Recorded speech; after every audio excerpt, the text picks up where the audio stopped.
Well, welcome back to this is episode 14, or you could call it 13 and a half, of our presentation of In the Garden. I'm chuckling because, well, I think the 30 minutes of episode 13 of In the Garden was, by a wide margin, the most informative and power-packed presentation that we have done thus far. It was cut short by a technical glitch when a computer decided to go hiccup. So we are back at it, and we will continue. We're going to call this episode 14 since, well, I really love episode 13 all by itself at the 30-minute mark at its conclusion. So here we go.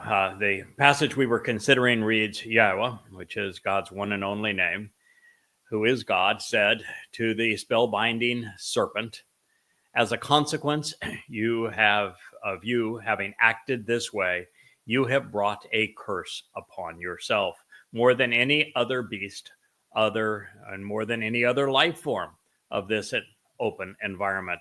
On your belly you shall move about, and dirt you shall eat all the days of your life.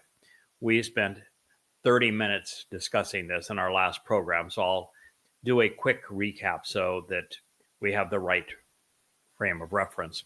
Yahweh's name had been left out of the entire episode, where his words were edited, copied,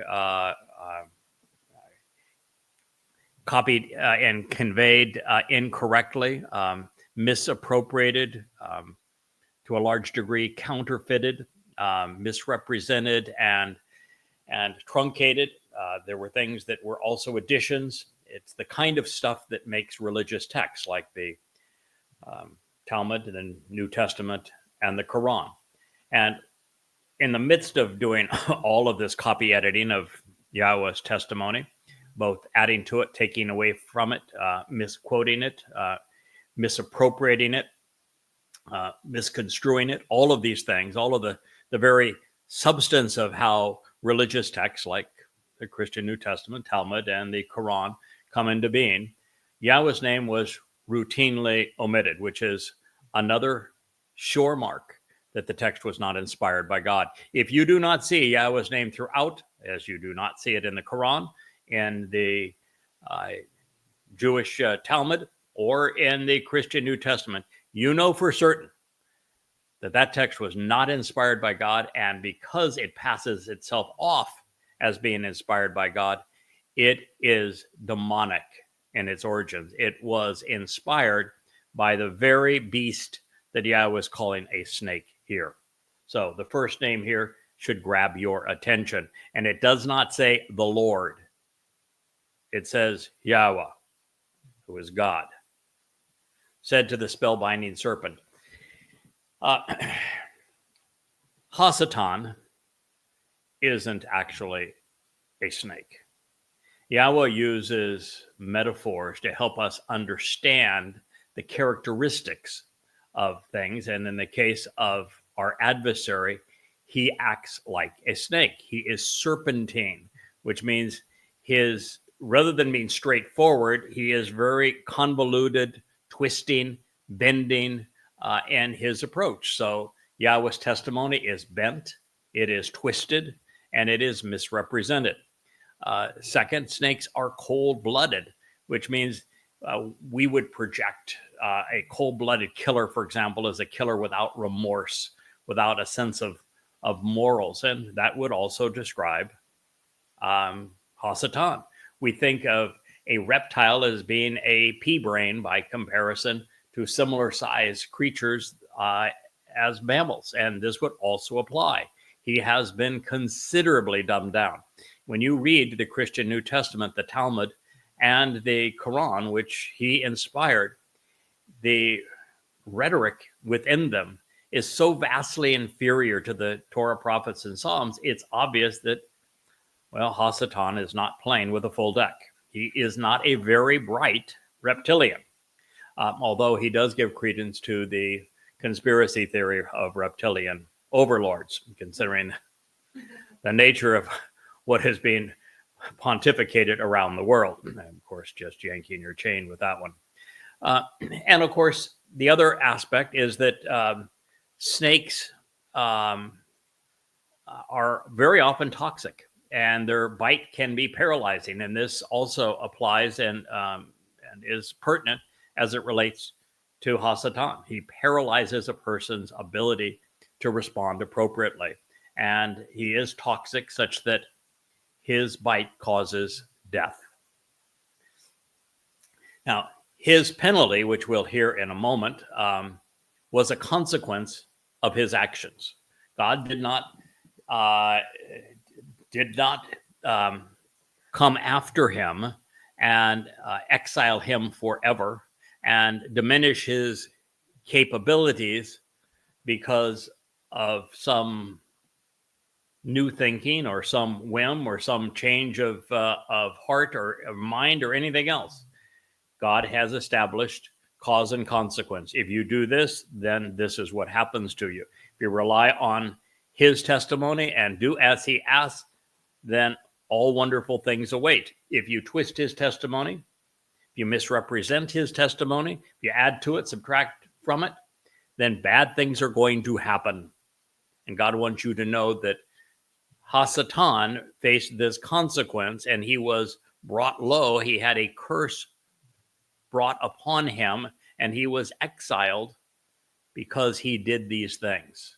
So you don't want to be religious, because these are the things that you find in conspiracy theories and societal customs and religions like Judaism, Christianity, and Islam.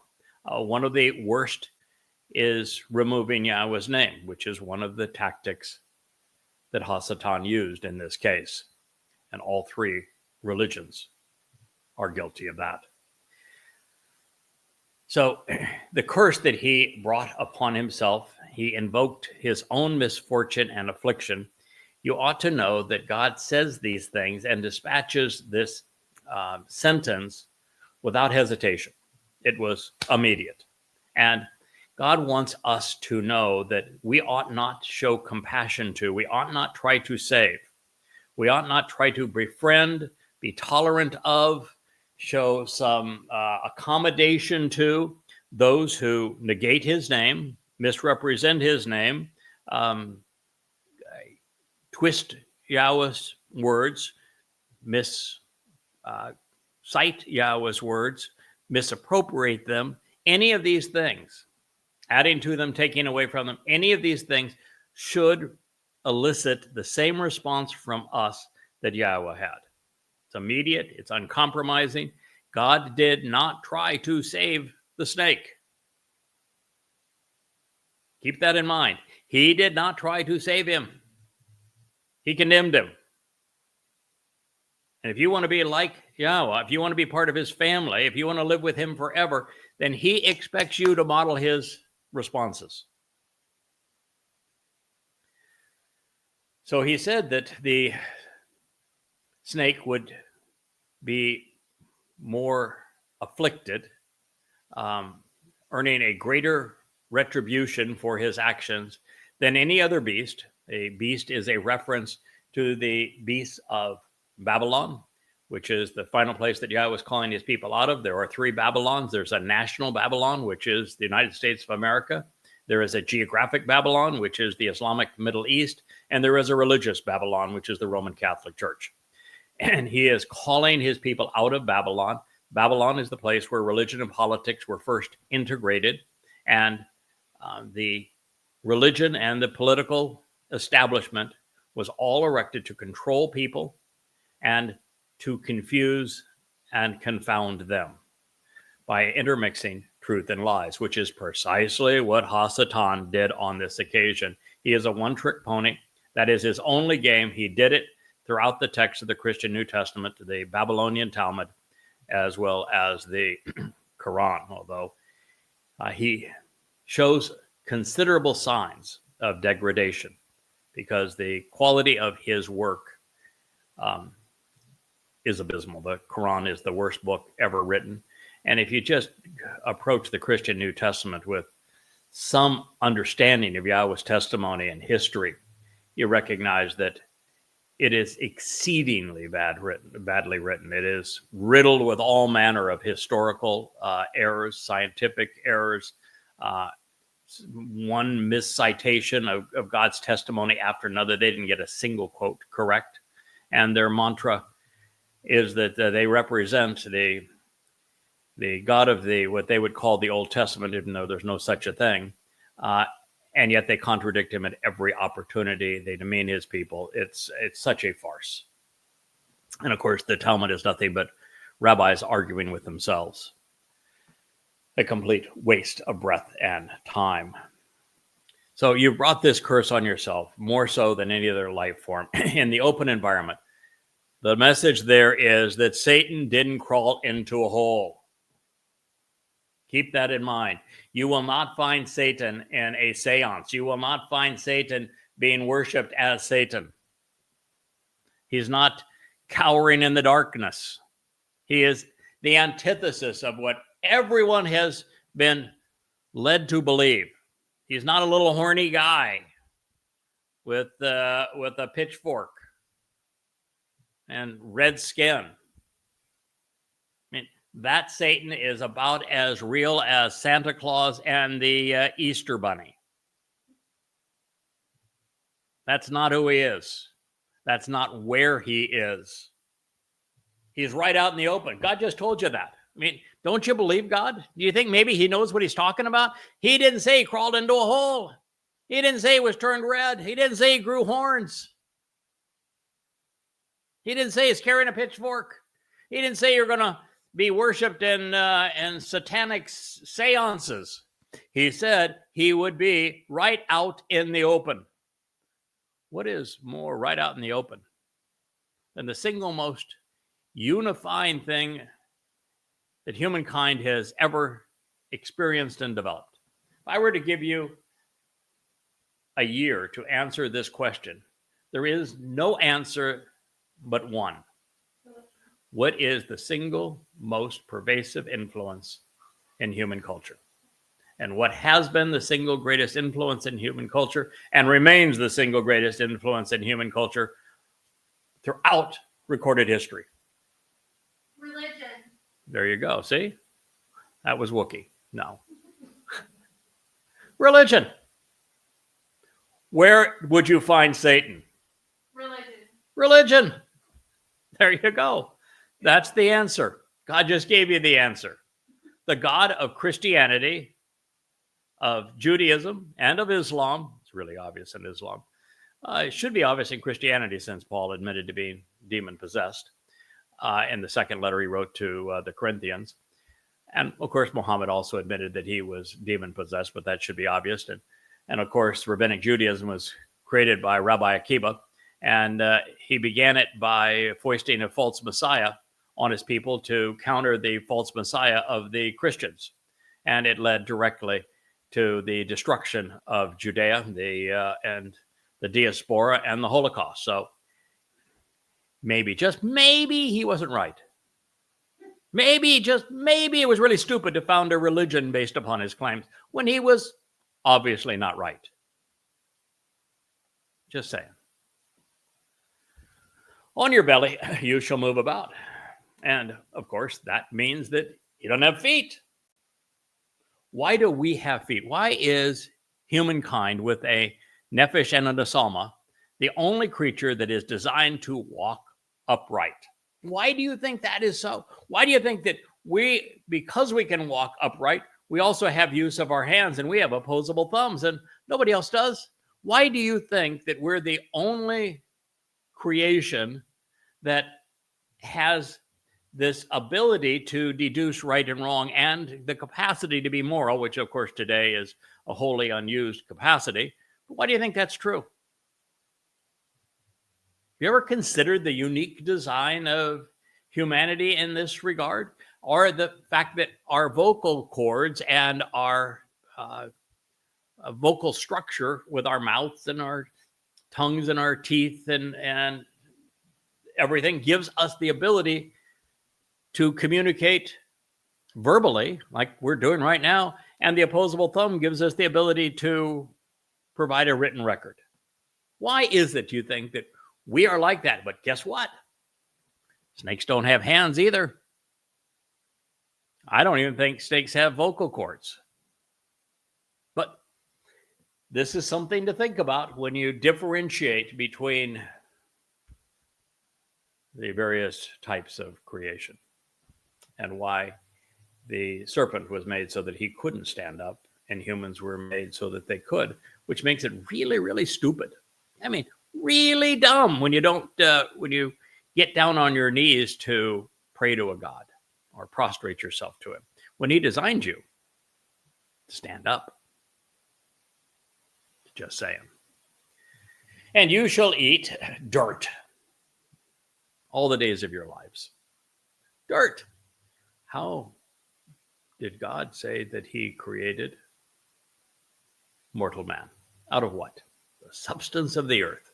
Wouldn't that be dirt? So what do you think God is telling you about how Hasatan is going to act? What is he going to devour going forward?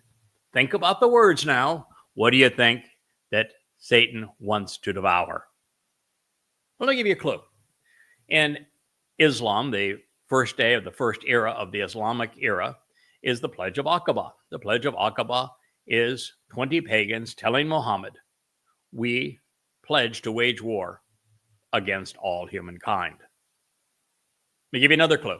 The Quran's most repeated theme throughout all of the what's called Medina, but they were revealed in Yathrib surahs, is that all good Muslims fight to the death and kill for Allah.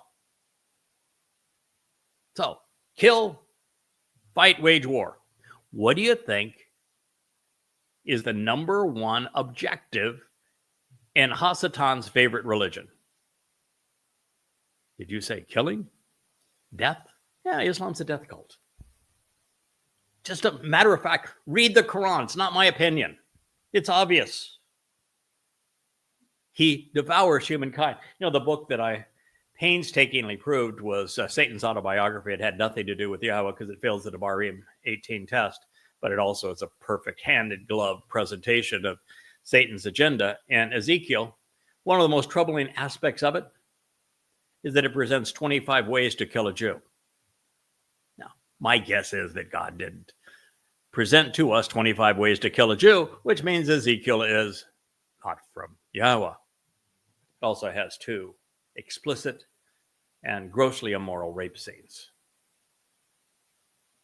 And then all manner of contradictions of Yahweh's testimony throughout. So what Satan wants to devour is humanity. Why would Satan want to devour humanity? Have you ever thought about it? Now, some really bright people have come to the conclusion that Satan wants to devour humanity because he was jealous. That God paid too much attention to Adam and Hasatan as the cherub on the wall, saw all this happening, and he said, well, you know, I'm brighter, prettier, better than those guys down there, and you're paying all this attention to them and not me. Therefore, I'm going to attack and take away your favorite toy, God. See how that works out, God. I'm going to take away you really like these guys. I'm going to show you they're worthless. There may have been some truth to that, but by the way, it's not stated. So why? Why, when you make this decision, is Hasatan going to focus on one thing? Killing humankind, devouring humankind. The answer is that Hasatan knows that because of what he did, that he is ultimately destined for Sheol. And that is essentially a black hole, a lightless place where only time is eternal. It's a one-dimensional construct. Nothing escapes, but time remains.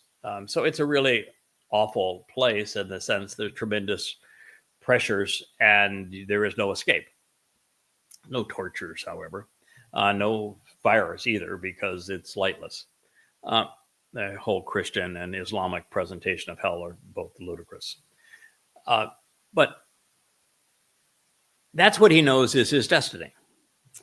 Now, there's one way he can preclude it, and only one: devour humankind. No one left who would Yahweh come back to? But it's more than that.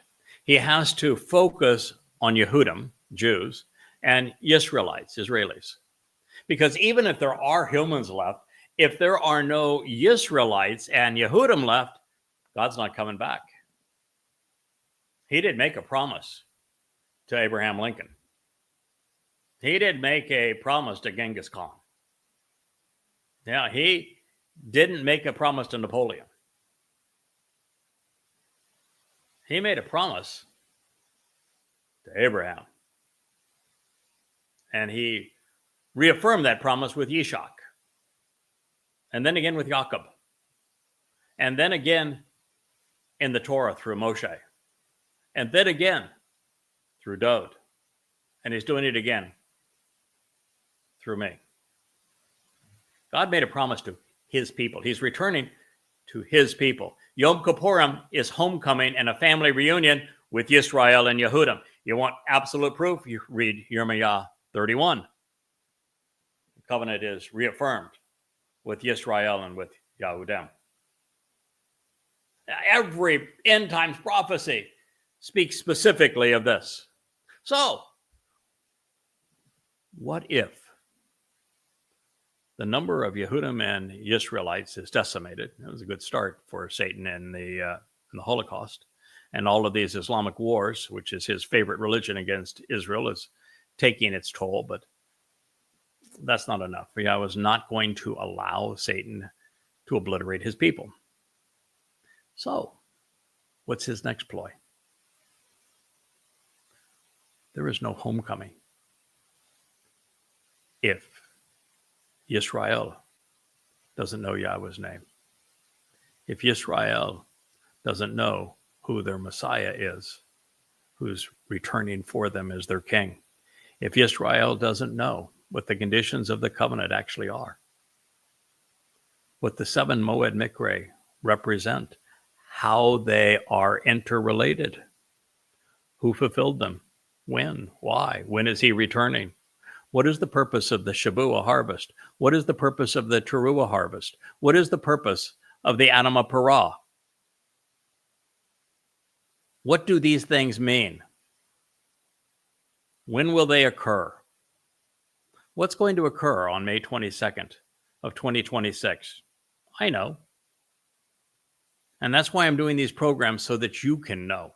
Because if you don't know these things, starting at the top with Yahweh's name, if you do not know these things, then there can be no family reunion. There is no homecoming. Hasatan wins.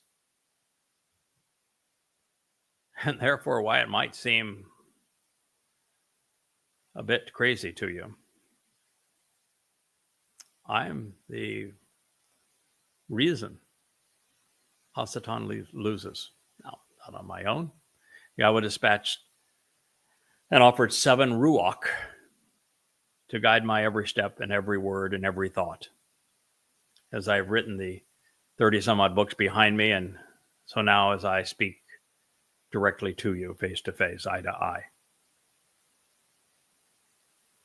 Yahweh has issued hundreds of prophecies about the role that I'm fulfilling in your lives. This mission of calling you home.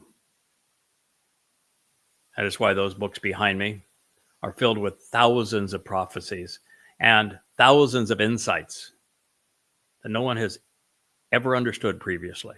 It's why even on this program and the one that I just shared with you, 90% of what I shared, no one had ever considered before.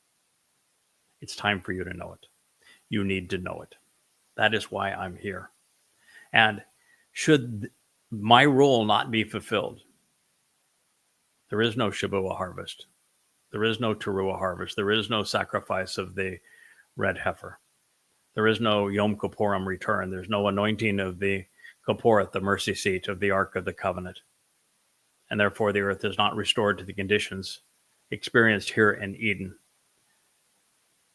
And Yahweh, as a result, has already said that had we not done these things, rather than return, he would have destroyed the planet.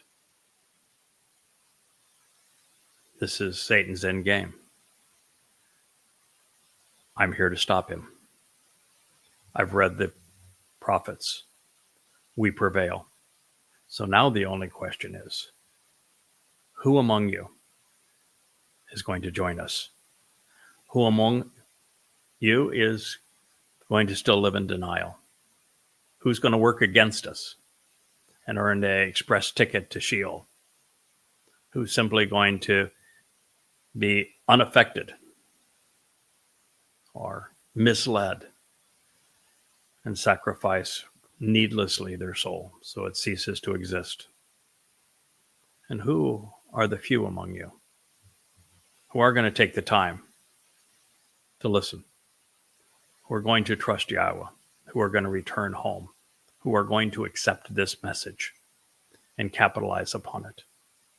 And I don't know your names, but I know that there are enough of you that Yahweh is delighted with the results. And that could be more because of the quality of the individuals who make this decision and remain loyal to Yahweh throughout the process. And the quality rather than quantity is what God is seeking. My job is simply to convey the message. So we know that Satan used all manner of misrepresentations, errant citations. He foisted a straw man argument, and he presented outright lies, all to project not only his failings into the mix, but to project his agenda into the mix. He convinced Yahowah to want what he wants, which is to be God. So rather than really deceive Yahowah, he motivated her. He gave her, projected upon her his very intent. Eat this, you too can be like God. But anyway, it robbed Yahowah of her relationship with Yahweh. It robbed her of her home, and it robbed her ultimately of her soul. Now, he did so knowingly, he did so deliberately, and for that, Satan has been degraded. He will ultimately be incarcerated in Sheol. Now, Satan's sentence, however, was not death, so that's as important. Spirits, unlike souls, are all immortal. Even God cannot kill them. And that is why the misfortune the adversary brought upon himself is retribution, being degraded, and ultimately eternal isolation. Satan will be tossed into a lightless abyss at the beginning of the Sukkah millennial Shabat and will remain in Sheol forevermore.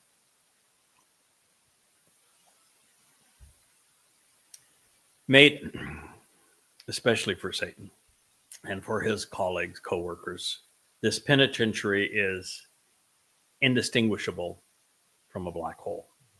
It is a lightless place of emotional anguish separated from God, where the pressures are intense. The minute particles which comprise matter are consumed, according to some. Certainly they are melded into an exceedingly small space. Ultimately, it becomes a one-dimensional construct where only time exists. There are three ways to interpret God's message to the adversary. The simplest would be to have understood, would have been understood by the first people to hear the story. Satan acted badly and suffered the consequence. Groveling on one's belly and eating dirt does not sound appealing. Spiritually, Satan was initially diminished in stature and will eventually be cast down. Not now his days are spent in the material realm, feeding off mankind's filth while he devours humankind. Adam was created from the very substance that Satan was predicted to consume, because the adversary is in a quest to devour humankind, such that there is nothing left of us. Should we all kill ourselves in global wars, ecological catastrophes, viral pandemics, or be rendered intellectual zombies through the mind-numbing influence of progressive politics or religious ideology, humankind will be rendered incapable of responding to Yahowah. And the biggest issue is that many of these things are now focusing this progressive Islamic alliance, which I think is the most deadly threat to the existence of our planet, is all focused in their hate for Israel and for Jews. And if the Jews are wiped out, if they're debilitated, if they're demonized to the point that they are incapable of hearing the truth, if they shut off all outside voices because of how the world has turned against them, which is the intent, if they're terrorized into submission, then Satan will have prevailed. He won't, because I will prevail. And I will prevail because Yahweh is committed to this mission. And he has already announced that we succeed. Again, there is no question of the ultimate outcome. The only issue is how many of you will be with us. And really, how extraordinary will God's family become with your addition? The prophetic portrayal which follows applies to the overall relationship between Satan and mankind, especially as it is manifest in the role of religion and politics, and the role they have played in beguiling and controlling the masses. But it is especially poignant when seen from the perspective of the chosen people. As you read these words, think about how Satan's religions, in particular Christianity, Islam, Judaism, and progressive politics, have all targeted Jews. And you might say, wait a minute, Judaism doesn't target Jews. It's the religion of the Jews. It's the most debilitating religion ever perpetrated on Jews. I mean, look at the Haredim. They're ignorant, they're irrational, they're immoral, they're complete parasites. They're incapable of learning. They're bossed around and ordered by rabbis who are deliberately deceiving them. They're unwilling even to defend Israel. They're a blight on humanity. So I rest my case. If Judaism is so good, then after it was conceived by Rabbi Akiba, why did the Roman assault on Judea destroy it? Why were Jews led into the diaspora? Why were they persecuted and subjugated by the Roman Catholic Church and by European politicians? Why were they tortured by the Ottoman Empire and then again by Muslims today? Judaism is so good. Why did the Holocaust prevail over them? Because God certainly didn't intervene. And the only reason that God would not have intervened to protect his people is because his people no longer knew him. The relationship had been severed. Judaism was instrumental in severing the relationship between Yahweh and Yehudim. And they began that process by erasing Yahweh's name, then misappropriating the terms and conditions of the covenant and misappropriating the benefits and the purpose and the timing of the Moed Mikre. They've also obfuscated the identity of the true Messiah and Son of God, your Savior, the one who fulfilled Pesach, Matzah, and Bekurim, King David, who will soon return for his third of 3 lives.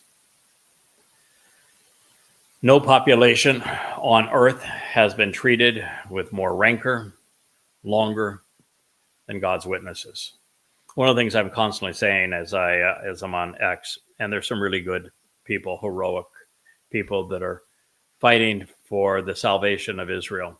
And, with Trump tripping on his tongue and spewing out nonsense without even having a discussion or a thought as to how this plan would prevail, where he wants to turn Gaza into a resort and move the Gazans into Egypt and to Jordan, but didn't put the pieces in place before he opened his mouth to make that happen. And so he just spewed out just a relative ocean of nonsense. And I actually know why he did it, but that's part of another show. That the Jews are saying great because now Jordan is saying, if they're moved into Jordan, it'll be an act of war. And of course, they're saying, that every time you fought Israel in the past, you got your clock cleaned. It didn't take Israel 15 minutes to put Jordan down. And so they're saying, bring on a war. We're happy to fight you. And they completely missed the point. Jordan's not the enemy. Egypt's not the enemy. Hamas isn't even the enemy. Hezbollah's not the enemy. Iran isn't the enemy, even though they call it the central ploy in all of this. The enemy is Islam. Islam declared war on Jews and has sought their annihilation and the eradication of Israel for 1,400 years. That's why I wrote Goddamn Religion, so that you would know the truth. It's irrefutable. And so until Jews will set down a little bit of their bravado for a while and take a deep breath and recognize that just as I had predicted on 10/7 of 23, when I wrote an open letter to Israel and aired the realization that if they were to enter Gaza militarily, that it would be counterproductive. They would not only turn the world against them, which they have done, but they would manufacture more Islamic jihadists than they kill, which is exactly what occurred. You cannot fight a religious opponent with bullets and bombs. Not ever. And so by pretending that Hamas was the enemy as opposed to Islam, over this last year and a half, Israel has actually made a bad situation worse. And then by capitulating with and negotiating with the devil himself, Israel made the nation vastly more vulnerable. This is the next statement from Yahowah. He's still speaking of Hasatan, the adversary. He says, hostility and animosity, enmity, adversarial approaches, and deep-seated dislike and rancor, bitterness and ill will. I will constitute and establish between you and between the woman and between that which you sow and her offspring. It's not the end of the verse, but we'll pick that up in a moment.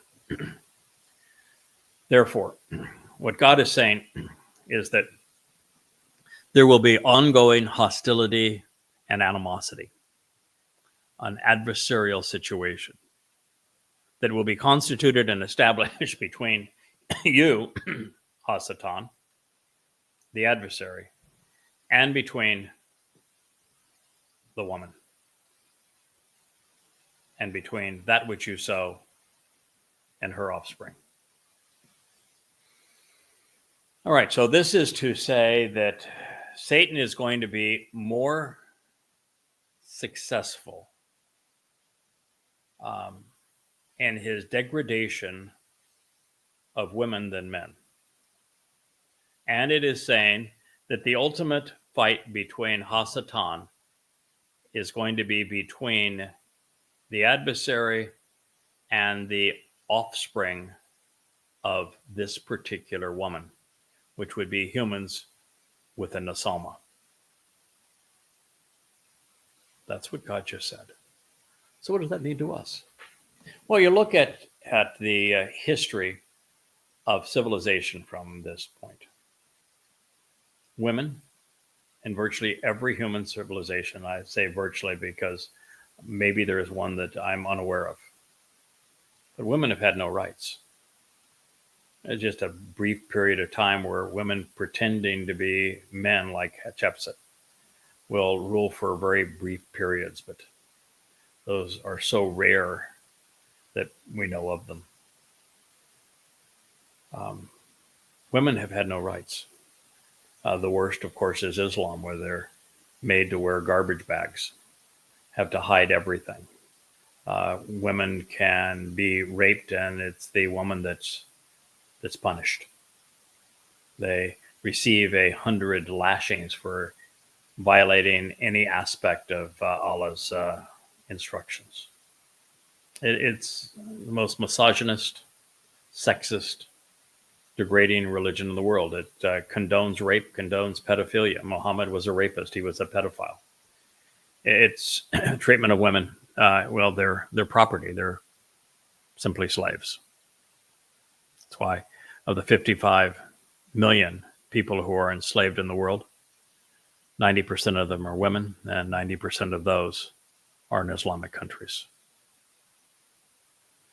So, and it's also why there are hundreds of millions of women, girls, who've had their genitals mutilated in this religion. But Christianity is only slightly better. Paul writes that men lord over women. That means women are subservient to men in Christianity. That's not good either. In Judaism, a religious Jew wakes up each morning and says, "Thank God I'm not a woman." Women have no rights. Again, they're made to shave their heads. They can't even get a divorce and leave their man without the man's permission. So you look what humans have done with their religions. You look at human history, and it's true that women have been horribly degraded. The woman chose to misquote God. The woman chose to be like God. She thought she was going to rise up from her already elevated state. And this is what happened. Now, as it relates to what Hasatan has sown, he has sown the seeds of sedition, of subjugation, of persecution, of demeaning people, of demonizing them, of luring them away through religion. What he has sown more than any other thing are the religions of Judaism, Christianity, and Islam.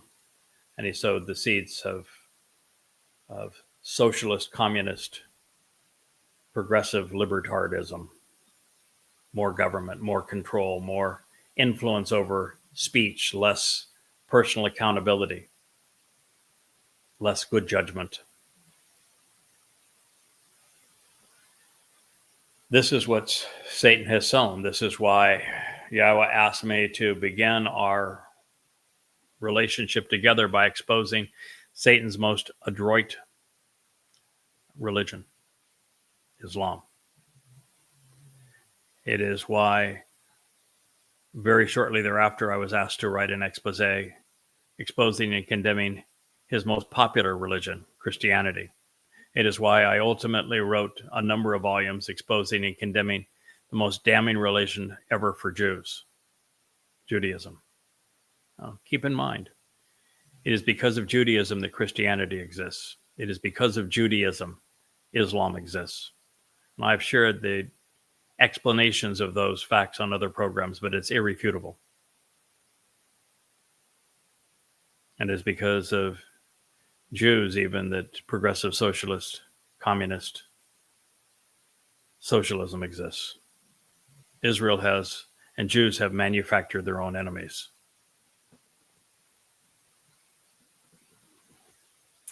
Yes, there is an ongoing battle between what Satan has sown and the offspring of this woman. That is why in Satan's most open of all religions, Islam, it began, the first day of the Islamic era begins with the Pledge of Aqaba. As Muslims, we pledge to wage war against all mankind. Played out exactly as God had foretold. It then says, "He shall crush your head, and you shall press down on his heel." Well, the last statement there was Zerah. the seed. And the ultimate, by the way, seed that is sown throughout Yahweh's witness really falls on three individuals that Satan would seek to annul, thwart. Zerah is the verbal and actionable basis of Zeroah, which is one of Yahweh's single most important titles, and one that is, well, it wasn't even considered until I began writing the Yada Yahowah family of books. Zerah means to sow seeds, to cultivate them, and ultimately to harvest the fruit. And in Zeroah, the first Zeroah is Moshe. He was not only a strong ram that led his people to the promised land. Moshe sowed the seeds that we can reap and the fruit of the Torah. The ultimate Zeroah, who was not only those things, but in addition served as the sacrificial lamb, which is the Torah's definition of Zeroah, is David. He is the actual Messiah. He is the actual Son of God. He is the real Savior who fulfilled Pesach, Matzah, and Makodim. He is our returning King. And just as he has three lives, there are three Zeroah. Just as he was anointed three times, there are three Zeroah. Just as he lived his life at the midpoint from Eden back to Eden, in year 3000 Yah, there are three Zeroah. Just as he ended his first life 3 years before year 3000 Yah, just as he returned in his second life just 3 years before he fulfilled Pesach and Matzah and Bakodim, it is just as his herald will arrive 3 years before he returns on Kippurim.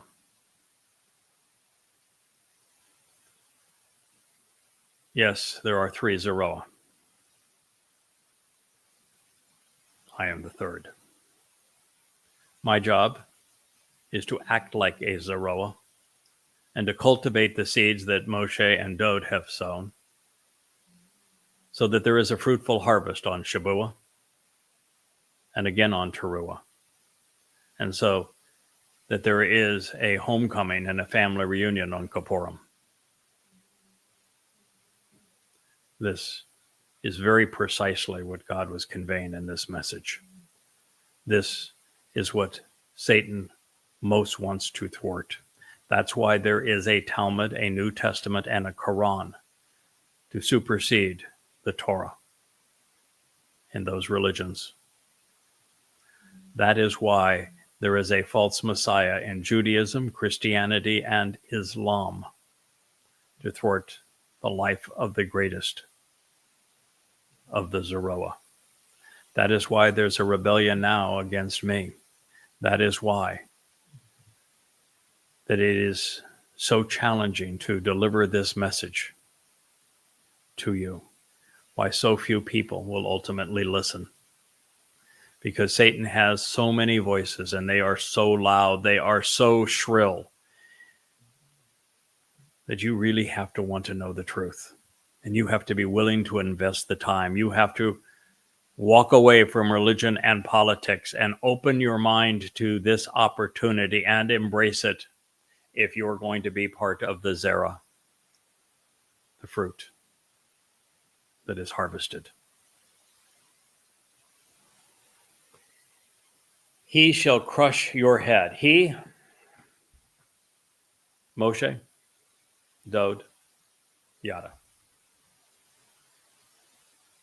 He shall crush your head. That is what we do. We crush demons. Whether the demons are religious or the demons are spiritual. Our job is to crush the demons. We bruise them, we strike them, we crush them, and we do so call imperfect, literally, actually, genuinely, and on an ongoing basis without ever relenting.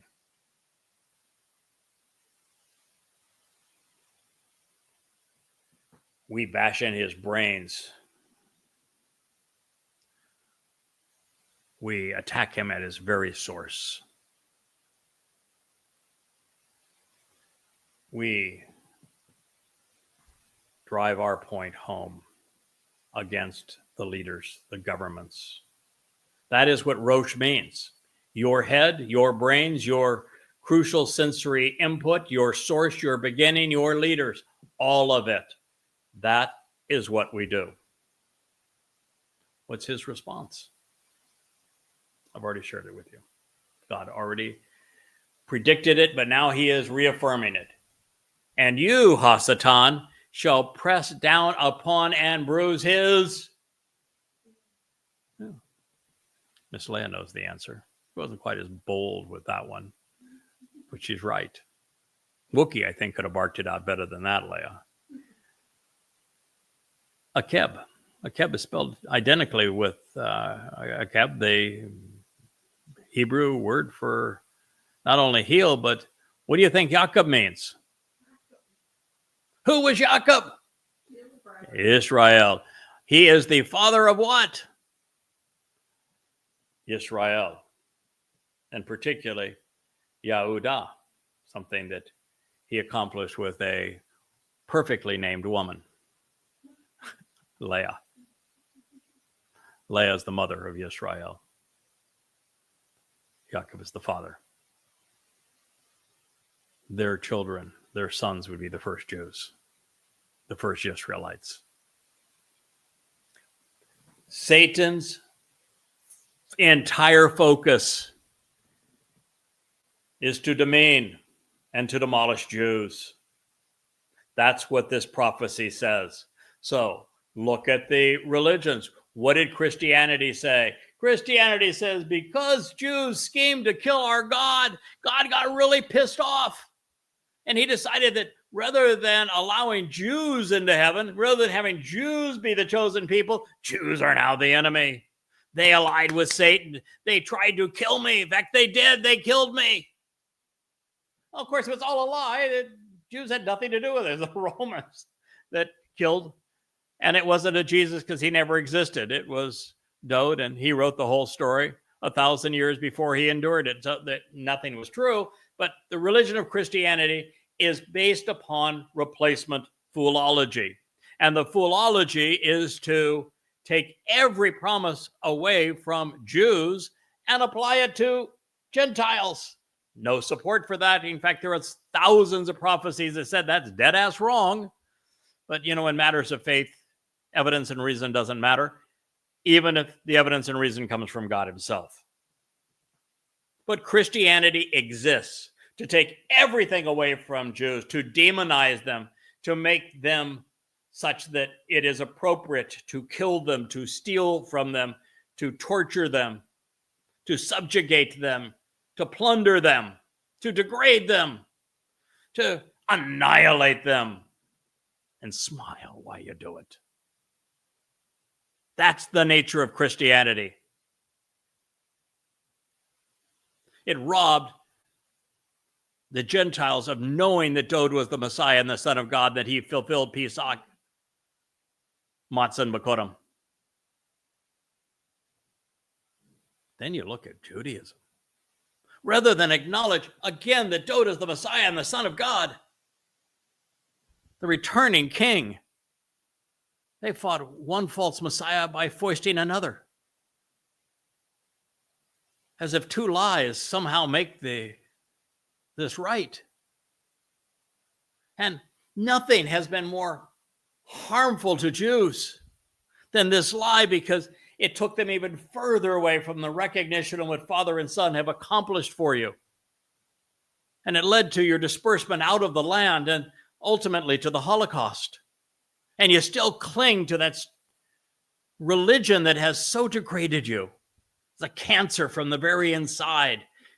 tearing you apart. And it was the rabbis who sold Talmud readings to Muhammad that made the Quran possible. Without rabbis selling Talmud readings to Muhammad, the Quran is about that thick and it's got nothing. Bunch of regurgitated poems from Yemenite Arab conversions to Judaism, following a god named Ar-Rahman. That's all it would have been, nothing more. But the substance of the Quran is the Talmud stories that rabbis recited to Muhammad for money. And then when they laughed at him for getting them all fouled up because they are really twisted in the Quran, and when he stopped paying them, they had a conniption fit. And Muhammad realized, well, I'm a thug. The easiest way to stop this is just to kill them. Dead men tell no tales. The Quran turns anti-Semitic because of the way rabbis responded after they had sold their Talmud readings to Muhammad and he butchered them. And then they mocked him. And then Muhammad annihilated them, perpetrating genocide on the Jews of Arabia, all because of the rabbis. They created this enemy, and they won't even stand up today to defend you against the monster they made. Your loyalty, your esteem for, your belief in rabbis, Israel, is your undoing. Of course, then there's the legacy of the religion that Hasatan and the non-prophet Muhammad, the worst man who ever lived, a pedophile, a rapist, misogynist, slave trader, mass murderer, sadist, man who committed all manner of incest, who admitted that he was a liar, who admitted that he was demon-possessed, a man who led 75 terrorist raids in the first 10 years of the Islamic era, who began by butchering his own family before he turned on Jews. This religion is the one that haunts you to this day. Yes, Hasatan is focused on a single ethnicity, the heel, Yaakov. That's why the book of Ezekiel presents 25 ways to kill a Jew. That's why Islam is focused on anti-Semitism and mass murder of Jews. It's all right there. We haven't even left the 3rd chapter of Bereshith, Genesis, and God's told you the whole story. Why am I the first person to explain it to you? In 3,400 years.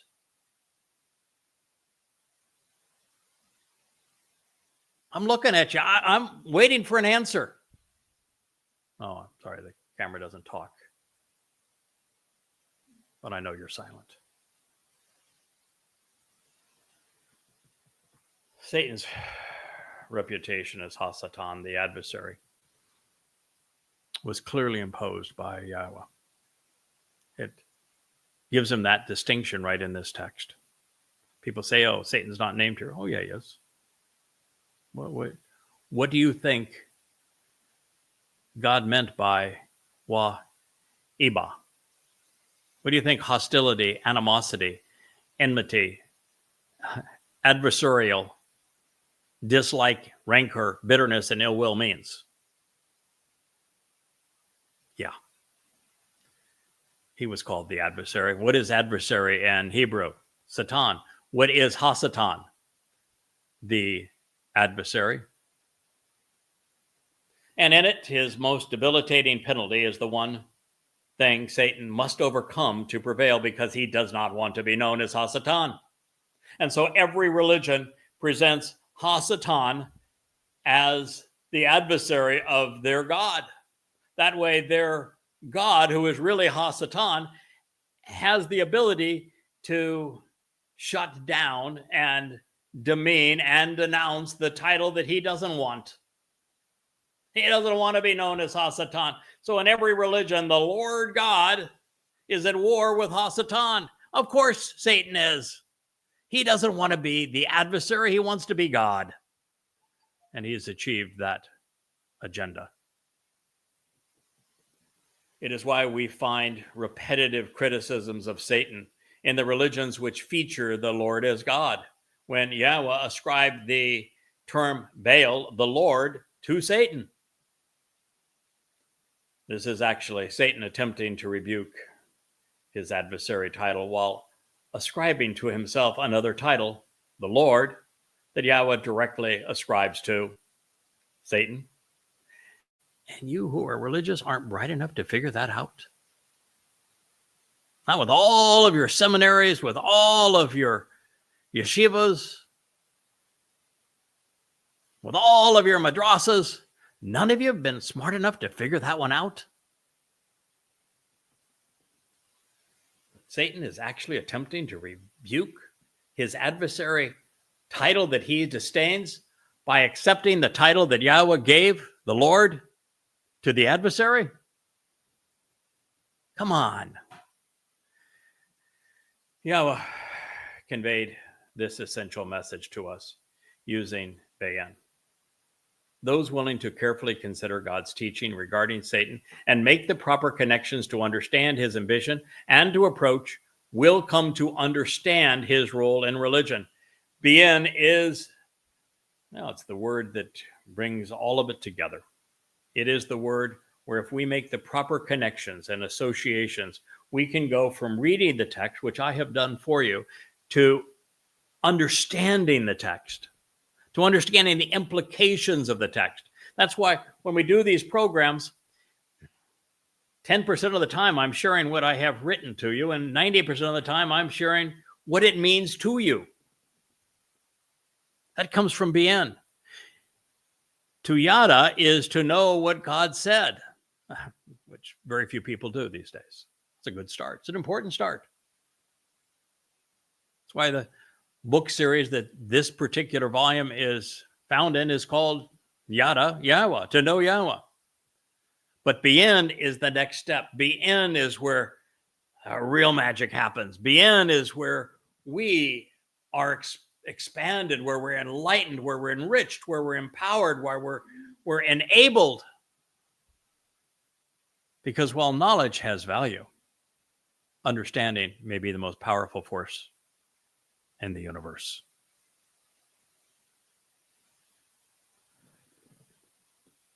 I can make a very bold statement here related to Bien. There are, in a world of 8 billion people, there are 2 billion Muslims. Of those 2 billion Muslims, I know Yada Islam better than probably 99% of them. But of the 8 billion people in our world, I bien Islam better than any of them. I am the foremost authority in the world when it comes to bien the religion of Islam. And I prove it in goddamn religion. There are just shy of 3 billion Christians. Of those, I know the religion of Christianity better than 99% of them. I understand the religion better than anyone on earth, and by a wide margin. I prove that in Twistianity, the 5 volumes.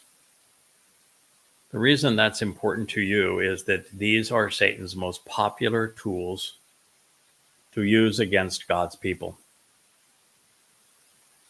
Now, I cannot claim that I know Judaism better than 99% of Jews. It's just not possible.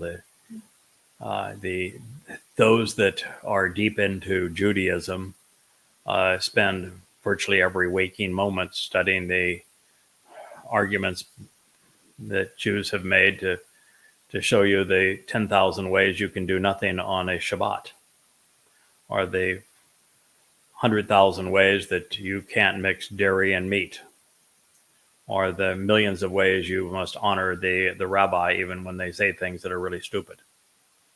A waste of time to know it.